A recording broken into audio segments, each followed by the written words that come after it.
Isang kilalang eksperto sa wika ang minsang humiling sa batang anak ng isang kasambahay na subukang isalin ang isang bihirang wika.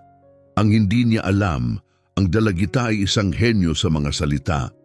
At ang nangyari pagkatapos, tuluyang gumuho ang kanyang karera. Bakit hindi natin subukan yung batang yun sa likod? Baka mas swerte pa tayo sa kanya. Sabi niya na may pang-uuyam sa boses. Umalingaw-ngaw ang malupit na tawa ni Dr. Roberto Lopez sa loob ng auditorium ng Universidad ng São Paulo. Araw iyon ng pagbubukas ng International Congress of Lost Languages. Naroon ang pinakamahuhusay na lingguwista sa bansa upang lutasin ang isang bagong tuklas na misteryo. At ngayon ay nakatuon ang lahat ng mata sa isang tahimik na teenager sa likod ng silid. Si Linda, 16 na taong gulang lamang, ay tahimik na naglilinis ng mga mesa para sa kape pagkatapos ng break. Hindi dapat siya kasama sa kwentong ito. Tinutulungan lang niya ang ina niyang si Donna Carmen, na 10 taon ng janitress sa universidad. Madalas sumama si Linda sa ganitong mga event para kumita ng kaunting dagdag na pera para sa pamilya. Nanahimik ang paligid, walang umimik. 50 kilalang iskolar ng wika sa Brazil ang napatitig, hindi sigurado kung makikialam ba o manunood na lang sa nakakahiya at nakakainsultong eksena. Si Dr. Lopez, nakilalay sa mga palabas sa TV kung saan ipinagmamalaki niyang kaya niyang magsalita ng 30 wika, ay kakabastos lamang sa isang batang babae mula sa mahirap na komunidad sa harap ng lahat. Roberto, tama na, mahinang bulong ni Professor Jennifer Bautista, nagbabakasakaling pakalmahin ang sitwasyon. Pero nagngingit-ngit na si Dr. Lopez. Sa loob ng 3 oras, hindi niya maunawaan ang misteryosong mga simbolong ipinapakita sa malaking screen. Galing ito sa isang batong natagpuan sa isang archaeological dig sa Minas Gerais. Lahat sila, walang ideya. Parang kombinasyon ng lumang Portuges at katutubong wika ang mga simbolo, pero walang makakuha ng tamang kahulugan. Nanatiling nakatayo si Linda, may basahan sa kamay. Mabilis ang tibok ng puso niya, hindi sa takot kundi dahil sa ibang bagay. Hindi banyaga sa kanya ang mga simbolong iyon, pamilyar na pamilyar, katulad ng mga kwentong madalas ikwento sa kanya ng kanyang lolo tuwing linggo ng hapon. "Huwag na po, doktor," mahina niyang sabi. "Anak, huwag," pigil agad ng ina niya habang patakbong lumapit, halatang nahihiya at galit. Pero pumalakpak si Dr. Lopez na parang nanonood ng palabas. "Naku, gusto ko talagang marinig ang sasabihin ng batang tagasalin natin," sabi niya nang nanguuyam. "Baka siya ang makabunyag sa sikretong hindi namin maunawaan." Ang hindi niya alam, si Linda Santos ay hindi lang basta anak ng labandera. Mula 8 taong gulang, nag-aaral na siya ng mga libro sa library ng universidad habang naglilinis ang kanyang ina. Natutunan niya ang 6 na wika mag-isa. Nagsusulat pa siya ng mga liham na pang-akademiko sa mga propesor sa Europa, gamit ang ibang pangalan para hindi siya husgahan dahil sa kanyang pinagmulan. Higit pa riyan, apo siya ng huling nakatatandang tagapagsalita ng isang lihim na wika ng komunidad ng mga Kilombola, mga inapo ng mga aliping nakatakas noon at namuhay ng nakatago sa kabundukan. Siya mismo ang tinuruan ng matandang wika upang manatiling buhay ito. Tumingin si Linda sa screen, tapos kay Dr. Lopez, tapos sa nanay niya. May kumislap sa kanyang mga mata, isang bagay na makapangyarihan. May ilang propesor ang nakapansin at naramdaman na may hindi malilimutang mangyayari kung ikaw ay naiintriga kung paano ang diskriminasyon ay nauuwi sa matinding leksyon ng kababaang loob. Huwag kalimutang mag-subscribe sa channel. Dahil ang ginawa ni Linda pagkatapos ay hindi lang yumanig sa mundo ng akademya, binago nito ang kasaysayan ng lingguistika sa Brazil. At nagturo kay Dr. Lopez na ang pagmamaliit sa iba ang pinakamapanganib na pagkakamali. Sige na, huwag ka na mahiya, sabi pa niya ng sarkastiko. Baka may nakita ka na hindi namin nakita. Isang folkloric na pananaw siguro. Ang salitang iyon, folkloric, puno ng pangmamaliit. May ilang propesor na napaayos ng upo, halatang asiwa sa insultong iyon. Pero tuloy pa rin si Lopez, tila aliw na aliw sa sarili. Roberto, sobra na yan, bulong ni Profesor Carlos Castro, eksperto sa katutubong wika. Pero nalunod ang boses niya sa hilaw na halakhakan ng ilan. Walang may lakas ng loob na suwayin ang aroganteng polyglot. Hindi kumilos si Linda. Tinitigan niya si Dr. Lopez nang may katahimikan, pero may lalim kahit ang nanay niya nabigla. Pero kilala ni Donna Carmen ang titig na iyon. Titig yon ng ama niyang si Samuel. Tuwing may taong bumabastos sa kanilang tradisyon, titig iyon bago dumating ang bagyo. Alam niyo kung ano talaga ang namamangha sa akin, patuloy ni Dr. Lopez, kung paanong may mga taong akala nila kaya nilang intindihin ang mga bagay na masyadong komplikado para sa kanila. Dahil lang, alam niyo na, tumigil siya, hinayaan ang katahimikan na sumigaw ng kanyang rasismo, pero ang hindi niya alam, ilang segundo na lang at darating ang pinakamasamang sandali sa buong 25 taon ng kanyang karera. Hindi lang matalino si Linda, isa siyang henyo sa linguistika. Regular siyang nakikipagpalitan ng liham sa mga propesor sa Oxford University gamit ang pen name na L. Reyes, tumutulong sa pag-aaral ng mga wikang Aprikano sa Brazil. 12 taong gulang pa lang siya, habang ang ibang bata ay naglalaro. Nabuo na niya ang gramatika ng Yoruba, isang wikang Aprikano, sa pakikinig lang ng mga awit sa isang lokal na templo. By 14, marunong na siyang magbasa ng Latin, French at Italian, sapat para isalin ang mga lumang dokumento sa archives ng universidad habang naglilinis ang ina niya sa night shift. Pero ang pinakamahalagang kaalaman niya hindi galing sa libro. Galing sa lolo niyang si Samuel, ang huling nabubuhay na marunong sa lihim na wikang Kilombola. Isang code upang makaiwas sa mga manghuhuling alipin noon sa gubat. Tama na, anak, umalis na tayo. Pakiusap ng ina niya, mahigpit ang hawak sa braso ni Linda. Kita sa mukha ang takot at pagod. 20 taon na siyang janitress sa universidad at alam niyang delikado kapag napansin ka ng mas nakakataas. Pero hindi gumalaw si Linda. Hindi, mama, mahinahon pero matatag niyang sagot. Kaya umatras ang ina. Kailangan niya itong marinig. Dr. Lopez ay biglang tumawa ng malakas, punong-puno ng pangungutya. Ano ang narinig mo, ha? Sabi niya, may halong sarkasmo. Talaga bang iniisip mong makakadagdag ka sa isang seryosong akademikong talakayan? Itinuro niya ang screen. Ang mga simbolong ito ay hindi maintindihan ng mga pinakamahusay na dalubwika ng Brazil.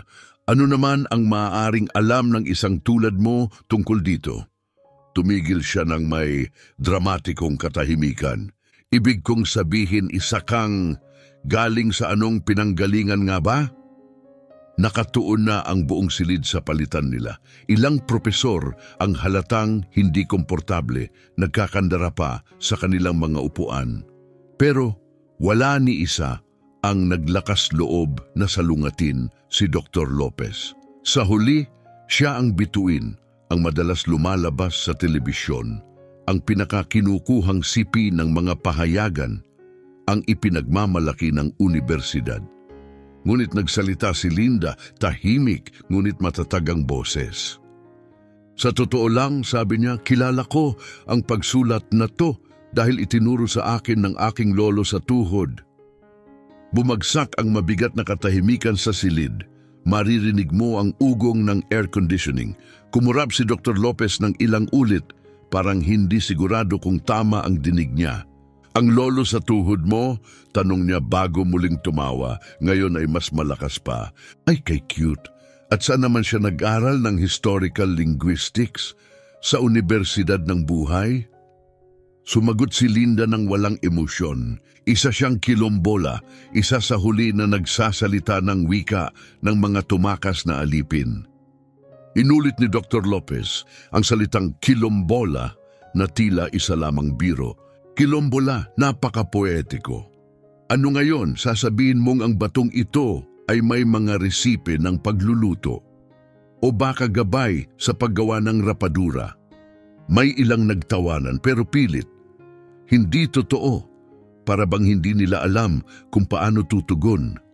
Nakaramdam si Donna Carmen ng pagluha, hindi sa lungkot, kundi sa matinding galit na bihira niyang ipakita. Ngunit hindi na tinag si Linda. Naalala niya ang laging sinasabi ng kanyang lolo sa tuhod tuwing linggo ng hapon. Ang tunay na karunungan ay hindi sumisigaw, mahinahon itong nagsasalita sa mga handang makinig. Dr. Lopez, sabi ni Linda, kalmado ngunit matatag, inaakala mong ang mga simbolong ito ay sinaunang Portuges, hindi ba? Nagulat ang tanyag na lingguista. Well, syempre, ang estruktura ay malinaw na nagpapakita. Kaya mo ito hindi mabasa, pinutol ni Linda, mahinahon ngunit direkta. Dahil hindi ito Portuges, isa itong wika ng paglaban. May nabago sa silid, nakaramdam si Dr. Lopez nang hindi maipaliwanag na kaba. Hindi niya maintindihan kung saan nanggagaling ang kumpiyansa ng dalagitang ito at nakakatakot iyon para sa kanya. Paglaban ulit niya, pilit ang tawa. Kadramahan naman. At hulaan ko, you're the only person left na nakakaintindi niyan. Malamang, sagot ni Linda tapat, namatay ang lolo sa tuhod ko 5 taon na ang nakalilipas. Bago siya pumanaw, sinabi niyang ako na lang ang natitira. Hindi niya ito sinabi ng may lungkot. Isa lang itong katotohanan. Pero para sa lahat sa silid, para itong kulog, napatahimik ang lahat. Maging si Dr. Lopez ay napatigil sandali. Pagkatapos, binalik niya ang mapagmataas ng ngiti. Aba, napaka-espesyal naman. Ang huling nakakaalam ng isang nakalimutang wika na nagtatrabaho rito bilang, ano nga ulit, janitress. Tumama ng masakit ang insulto. Pinigilan ni Donna Carmen ang paghikbi.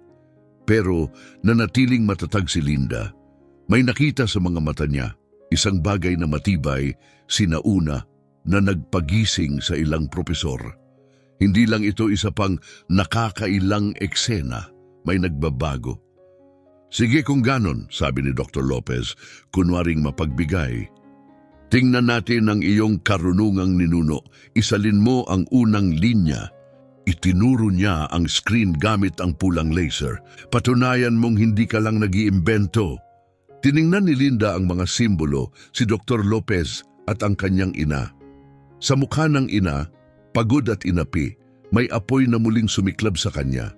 Apoy na siyang dahilan kung bakit nakaligtas ang kanyang mga ninuno kahit sinubukang burahin sila ng mundo. Pwede ko bang gamitin ang mikropono? Tanong niya, ngayon ay may taglay na autoridad na nagpatahimik pati si Dr. Lopez.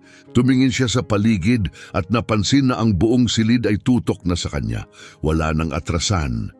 Siyempre, sagot ni Dr. Lopez, kunwaring galante, iyo na ang entablado. Lumakad si Linda mabagal ngunit puno ng tiwala patungo sa mikropono. Hindi siya nagmukhang isang teenager na gustong patunayan ang sarili, kundi isang tagapagdala ng mga kwento ng kanyang mga ninuno. Yumuko ang ilang propesor. May kakaiba sa kilos niya, tila may mahalagang mangyayari. Inayos niya ang mikropono na parang natural lang sa kanya. Nagtaka ang iba na una siyang hinusgahan at nagsimula siyang magsalita. Malinaw at matatag ang tinig. Ang unang linyang ito, sabi niya, ay hindi sinaunang Portuges gaya ng inaakala ng marami. Isa itong halo, isang sinadyang kombinasyon ng Yoruba na dala ng mga inaliping Aprikano at katutubong wika. Ginawa ito para makapag-usap ang mga komunidad ng Quilombo nang hindi sila naiintindihan ng mga dayuhan. Pinilit tumawa ni Dr. Lopez. Napakamalikhain, aniya, at saan naman natutunan ng isang 16 na taong gulang ang mga hybrid linguistic structures na yan? YouTube? Pero may isa nang hindi natatawa, si Professor Jennifer Bautista, dalubhasa sa mga wikang Aprikano sa Brazil, ay ngayon ay nakatutok na kay Linda. May kakaiba sa boses nito, hindi parang nag-a-assume, kundi parang tunay na nakakaalam.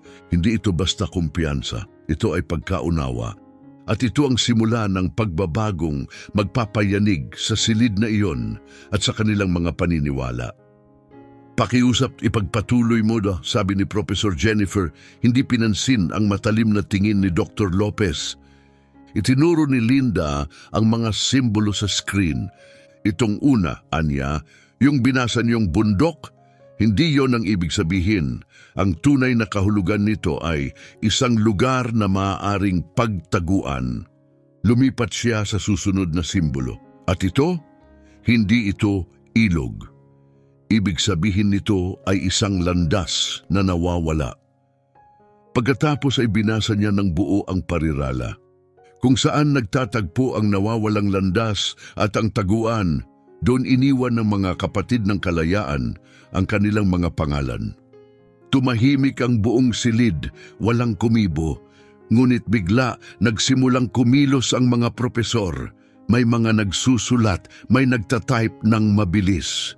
Ang salin ni Linda ay hindi lamang may saysay, ito ay makapangyarihan at makasining. Isang mensaheng hindi nakita ni Numan dati. Hindi ito maaari, bulong ni Dr. Lopez, ngunit wala na sa boses niya ang dating kumpiyansa. Ito'y alamat lang, kwento lang na pinalalabas na katotohanan, ngunit si Linda ay nanatiling kalmado, hindi natitinag. Mapapatunayan ko, sabi niya, simple at tiyak. Mula sa bulsa ng kanyang maong, inilabas niya ang isang maliit, luma at gusgusing kwaderno. Iniwan ito ng lolo ko sa tuhod, mga tala niya sa wika ng mga Kilombo. May ilang napasinghap sa silid. Tumayo si Professor Jennifer mula sa kanyang upuan. Maari ko bang makita? Mabilis na lumapit si Dr. Lopez. Jennifer, seryoso ka ba? Talagang ituturing nating lehitimong sangguniang akademiko ang isang porseyong kwaderno ng pamilya. Ngunit si Jennifer ay patuloy na lumapit sa entablado. Ang pagkasabik sa kanyang mga mata ay hindi maitatanggi. Ang uri ng pananabik na mayroon lamang ang mga tunay na iskolar kapag alam nilang may natutuklasan silang mahalaga. Maingat niyang kinuha ang kwaderno mula kay Linda at binuksan ito. Biglang nagbago ang ekspresyon ng kanyang mukha. Sa loob, puno ang mga pahina ng mga diagram, phonetic charts, grammar rules at mga paghahambing ng mga ugat na wikang Aprikano sa nakatagong wikang ito. Hindi ito alamat. Ito ay isang sistematikong pananaliksik. Diyos ko, bulong ni Jennifer habang nanginginig ang mga kamay sa paglalipat ng pahina. Ito ay pananaliksik na pang-akademiko ang kalidad. Tumingala siya, gulat na gulat. Si Samuel Santos, siya ang sumulat nito. Bumuo siya ng kompletong dokumentasyon ng isang Creole language na akala nating tuluyan nang nawala. Napakunot ang noo ni Dr. Lopez. Santos! Parang pamilyar ang apelido. Siyempre, sagot ni Jennifer, ngayon ay may halong paghanga ang boses.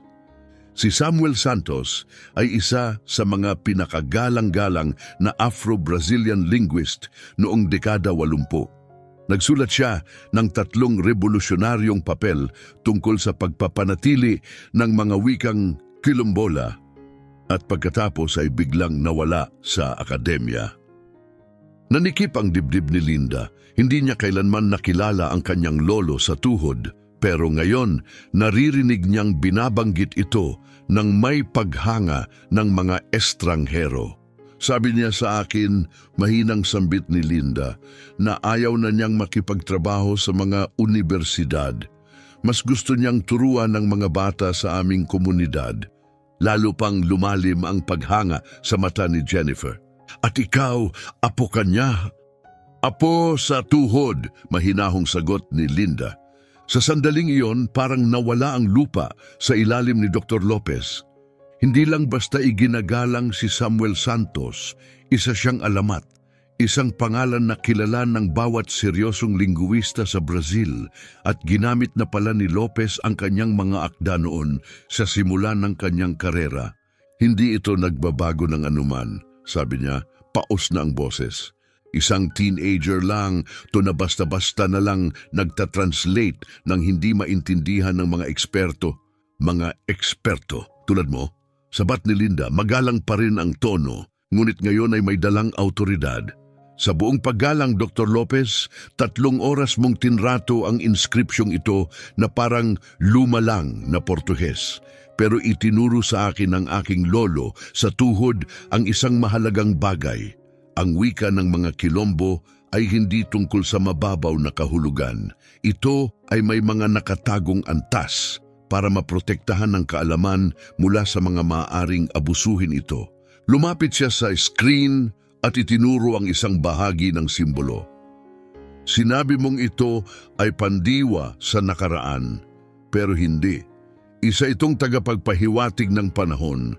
Ibig sabihin nito ay mensahe para sa hinaharap. Tumingin siya sa buong silid. Hindi ito basta inscription. Isa itong liham na isinulat hindi para sa mga tao noon, kundi para sa atin, para sa mga inapo. Si Professor Jennifer ay patuloy na nagbabasa ng kwaderno, bahagyang nanginginig ang mga kamay. Linda, hindi lang isinulat ng lolo mo sa tuhod ang wika, bumuo siya ng isang sistema upang matutunan ito ng iba. Ito ay isang transliteration guide. Kahit sino na marunong bumasa, kayang matutunan ito, tumango si Linda. Sabi niya, hindi dapat namamatay ang kaalaman kasama ng isang tao. Dapat itong magpatuloy. Tumingin si Dr. Lopez sa paligid. Lubusang nagbago ang atmosfera. Nakatayo na ang mga propesor. May tumatawag, may nagsusulat ng mabilis. Isang pagkatuklas ang nangyayari at siya ang nasa maling panig nito. Kalokohan ito. Sigaw niya, mas malakas kaysa sa inaasahan. Maniniwala ba kayo sa isang janitress lang at sa lumang kwaderno? Ngunit ngayon wala nang tumawa, wala nang sumang-ayon. Ang silid ay naging malamig. Maging ang mga propesor na dati tumatawa sa kanyang kayabangan ay iwas na ang tingin. Halata sa kanilang mga mukha ang pagkalito at pagkahiya. Alam nilang may hangganang nilabag si Dr. Lopez. Roberto, ani Jennifer, kalmado ngunit matalim ang boses. Mas mabuti pa yatang umupo ka na lang at makinig. Tumama sa kanya ang mga salita na parang kidlat. Dahil kung totoo ang ipinapakita ni Linda at lahat ng ebidensya ay nagsasabing totoo ito, ay sinubukan mong pahiyain ang isa sa pinakamahalagang tuklas sa larangan ng lingguistika nitong nakaraang dekada. Sa likod ng silid, nakatayo pa rin si Donna Carmen, nakahawak sa kanyang dibdib. Luhaang dumadaloy ang kanyang mga mata, hindi dahil sa kahihiyan, kundi sa matinding pagmamalaki. Ang kanyang anak ay nakatayo sa harap ng mga iskolar, kalmado, matatag, ibinubunyag ang katotohanang matagal nang itinago ng mga henerasyon. Huminga ng malalim si Linda, at ang buong auditorium ay tahimik na naghintay sa kanyang susunod na sasabihin. Professor Lopez, kalmadong sabi ni Linda, maaari ko na bang ituloy ang buong pagsasalin sapagkat ang isinulat ng aking lolo sa tuhod sa batong ito ay hindi lamang mensahe. Tumigil siya sandali at saka ibinagsak ang pasabog. Isa itong mapa. Mapa? Ulit ni Jennifer, lumaki ang mga mata. Oo, sagot ni Linda, isang mapa patungo sa iba pang mga lugar ng Kilombo. Mas maraming inscription, mas maraming mensaheng hindi pa natatagpuan. Tinuon niya ang tingin kay Dr. Lopez. Kung na-translate mo ng tama ang unang linya, sana napagtanto mong hindi ito naglalarawan ng heograpiya. Ito ay naglalaman ng mga linguistikong coordinate. Mga palatandaan na iniwan upang matulungan ang mga tagapagsalita sa hinaharap na muling buuin ang natitirang wika. Sa sandaling iyon, nagbago ang ihip ng hangin sa buong silid. Walang gumalaw. Wala ring naglakas loob na huminga ng malakas. Hindi na ito basta pagsasalin.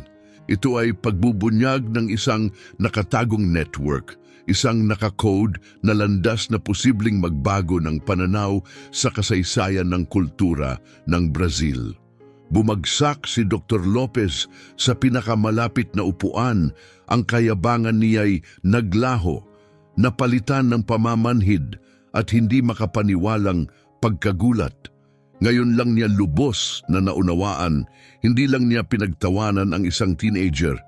Nilapastangan niya ang tagapagmana ng isa sa pinakadakilang pamana sa lingguistika ng bansa. At bago pa man makapagsalita ulit si Linda, isang tahimik na tanong ang tila lumutang sa ere. Ilan pa kayang natuklasan ang hindi nabigyan ng pansin?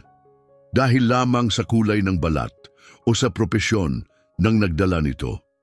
Linguistic coordinates, bulong ni Lopez sa sarili, nanginginig ang mga kamay. Iyan ay purong haka-haka. Hindi ka maaaring basta na lang mag-imbento ng akademikong balangkas. Hindi man lang siya tiningnan ni Linda. Tumalikod siya at hinarap si Jennifer. Profesor, maaari ko po bang gamitin ang projector? May kailangan akong ipakita. Magbabago ito sa paraan ng pagtingin natin sa preserbasyon ng wika sa Brazil. Pakiusap, sagot ni Jennifer kaagad, nanginginig ang boses sa pananabik. Ikinekonekta ni Linda ang kanyang laptop. Pinanood siya ni Dr. Lopez habang unti-unting lumalamig ang kanyang pakiramdam. May kakaiba sa kumpiyansa ni Linda, kalma pero hindi matitinag. At yun ang mas lalong nakakatakot. Ang mga teenager ay karaniwang walang dalang laptop na puno ng research presentations. Ang mga teenager ay hindi nagsasalita tungkol sa methodology na parang seasoned academic. Nagdilim ang mga ilaw, lumiwanag ang screen. Linguistic Mapping of the Quilombos of Minas Gerais, isang internasyonal na proyektong pananaliksik. Pangunahing mananaliksik, L. Reyes, University of Oxford, Department of Applied Linguistics. Sabay-sabay na napasinghap ang buong silid. Nagkaingay ang mga silya habang lahat ng propesor ay napayuko pa abante, hindi makapaniwala. El Reyes, bulong ni Jennifer. Roberto, alam mo ba kung sino siya? Isa siya sa mga pinakakilalang espesyalista sa pag-aaral ng wikang Aprikano ngayon. Matagal na siyang naglalathala sa Oxford. Nag-click si Linda sa susunod na slide. May mga litrato ng mga batong may inskripsyon mula sa iba't ibang bahagi ng Minas Gerais. Lahat ng ito ay mga lugar na binanggit sa unang ukit. Sa nakalipas na 4 na taon, natagpuan at naisalin na namin ng aking research team ang 17 katulad na mensahe. 4 na taon, bulalas ni Lopez, 12 ka pa lang noon. 13 nung nailathala ang una kong papel, sagot ni Linda. Doon ako inimbitahan ni Professor Santiago bilang opisyal na collaborator sa kanyang departamento. Slide pagkatapos ng slide ang lumitaw. Linguistic charts, comparative models, geospatial cross-references. Tunay na gawa ng isang bihasa at sanay na akademiko. Hindi lang ito lagpas sa inaasahan mula sa isang teenager, ito'y antas doktorado. Diyos ko, bulong ni Profesor Castro habang sabay-sabay nilang sinisiyasat ang kanilang mga telepono. El Reyes, Linda Reyes Santos. Nasa listahan siya ng Nature bilang isa sa mga pinaka-promising na batang mananaliksik sa linguistika. May full scholarship na siya sa Oxford pagkatapos ng high school. Namutla si Lopez, unti-unti nang nagugunaw ang mundo niya. Hindi ito maaaring totoo, ngunit nilamon ng bulungan ng paghanga ang kanyang mga salita. Nagpalit si Linda ng slide, lumabas ang screenshot ng isang email thread. Professor Lopez, magalang pa rin ang kanyang tono. Nais mo bang malaman kung paano ko nalaman na narito ka ngayon? Napatingin si Lopez sa screen, tila natulala sa gulat. Sumulat ka kay Professor Santiago 3 linggo na ang nakakalipas, patuloy ni Linda. humihingi ng mabilisang tulong ukol sa Afro-Brazilian dialects para sa presentasyon mo ngayon. Sinabi mong, at ito ay CP. Nakahanap ako ng inskripsyong maaring magdala sa akin sa isang high-impact publication kung maipapresenta ng maayos. Kailangan ko ng mabilis na konsultasyon para mapahanga ang audience sa São Paulo Conference. Nag-etyo ang mga hingang gulat sa buong silid. Naghahanap ka ng tulong, patuloy ni Linda, mula sa mismong taong sinubukan mong pahiyain ngayon. At lumitaw ang huling linya sa slide, ang sagot ni Linda sa email na hindi kailanman natanggap ni Lopez. Ang inskripsyong natagpuan mo ay bahagi ng sistemang pinag-aaralan ko sa loob ng ilang taon. Ikagagalak kong ako ang mag-mentor sa iyo personal. Lumamon ng katahimikan ng buong silid, tanging ang ugong ng aircon ang maririnig. Walang kibong nakaupo si Dr. Lopez, namumutla, nanginginig, lantad sa lahat. Dumating ako rito ngayon, mahinang sabi ni Linda, na may inaasahang makilala si Dr. Roberto Lopez, ang iskolar na nagbasa ng aking pananaliksik at gustong makipagtulungan ng may paggalang. Tumigil siya sandali. Pero sa halip, ang sumalubong sa akin ay isang taong gustong agawin ang aking trabaho at gawin akong isang biro. Nakatayo na si Professor Jennifer, ang mga matay naglalagablab, hindi lang sa galit, kundi sa paghanga na lumampas sa profesional na hangganan. Roberto, Marinyang sabi, hindi ka lang basta ng insulto ng estudyante ngayon. Sinubukan mong ipahiya ang isa sa pinaka-promising na mananaliksik sa linguistika sa buong mundo.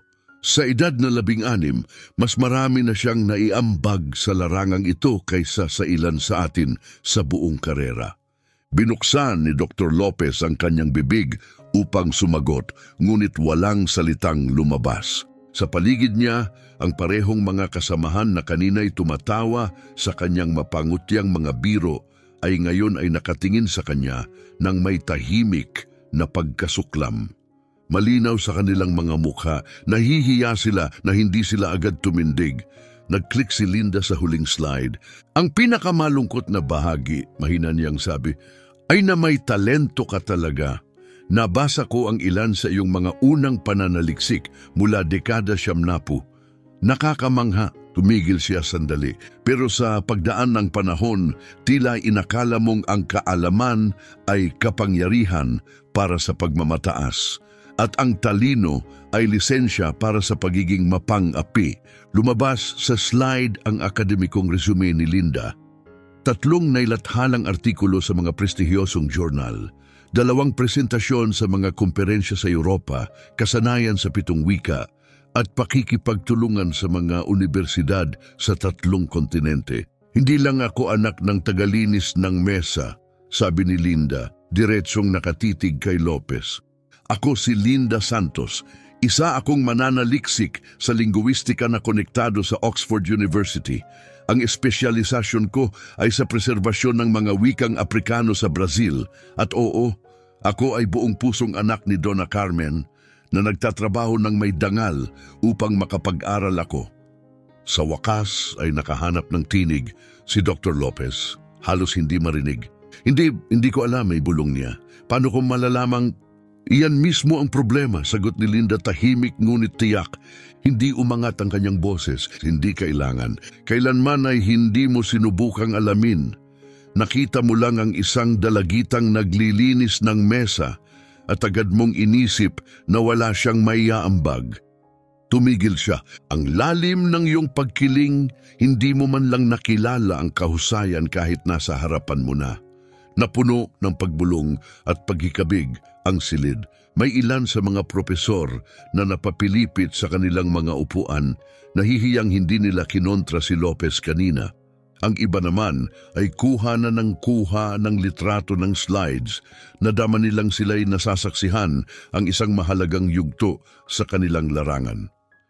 Sa likod ng auditorium, hayagang lumuluha si Donna Carmen, pero hindi na ito luha ng kahihiyan, kundi luha ng labis na pagmamalaki. Ang kanyang anak ay hindi lamang ipinagtanggol ang sarili. Isinulat niya ang panibagong kasaysayan. Dr. Lopez, sabi ni Jennifer, malamig at kontrolado ang boses, naniniwala akong may utang kang paghingi ng tawad sa batang babaeng ito. At tiyak na nais kang makausap ng Ethics Committee ng Universidad. Ngunit abala na si Dr. Lopez sa pagtipon ng kanyang gamit. Nanginginig ang kanyang mga kamay habang kinakalat ang kanyang mga papel. Lahat ng kanyang naipundar, ang kanyang reputasyon, karera at kredibilidad ay gumuho sa kanyang harapan. At ang lahat ng ito ay nahuli ng mga kamera ng media. Bago matapos ang araw, ang video ng kanyang pagbagsak ay magiging viral. Isang simbolo ng akademikong elitismo na matagal nang tumahimik sa maraming tinig. Habang paalis siya, pilit na isinasalba ang kaunting dignidad, narinig niyang muli ang boses ni Linda. Dr. Lopez, luminga siya, mabagal. Gusto mo pa rin ba ng tulong sa iyong pananaliksik?